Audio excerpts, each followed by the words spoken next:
পৃথিবীতে গত 1000 বছরের ভিতরে পৃথিবীর ইতিহাসে এমন ঘটনা ঘটেনি কোন একটা দেশের প্রধানমন্ত্রী, মন্ত্রী পরিষদ 300 পার্লামেন্টারিয়ান একসাথে পালিয়েছে, আত্মগোপন করেছে, পিছনের দরজা দিয়ে ভেঙে গেছে। আল্লাহর কসম 1000 বছরের ভিতরে পৃথিবীতে এরকম ইতিহাস দ্বিতীয়টা ঘটে না।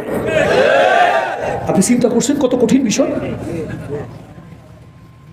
এটা কাউকে আঘাত করার জন্য না, কথা বিবেককে জাগ্রত করার জন্য। একসাথে 300 পার্লামেন্টের মেম্বার পালিয়ে যাওয়া, পালানো, মন্ত্রী, মিনিস্টার, সদ্যা চারটাখানি বিষয় মনে করছে। সুতরাং আল্লাহর কাছে বলি ভাই, এর থেকে আমাদের শিক্ষা নেওয়া দরকার। সামনে যারা আসবেন তাদের জন্য শিক্ষা, যারা এই পরিস্থিতির শিকার হয়েছেন তাদের জন্য এটা শিক্ষা, ইমতিহান। এর থেকে মানুষ শিক্ষা, আল্লাহ তাআলা পৃথিবীতে অনেক শিক্ষা দেয়, কিন্তু মানুষগুলি এত খারাপ, কোন আল্লাহর নিদর্শন থেকে মানুষ শিক্ষা নিতে চায় না। আল্লাহ তাআলা নিদর্শন রেখেছেন পৃথিবীতে।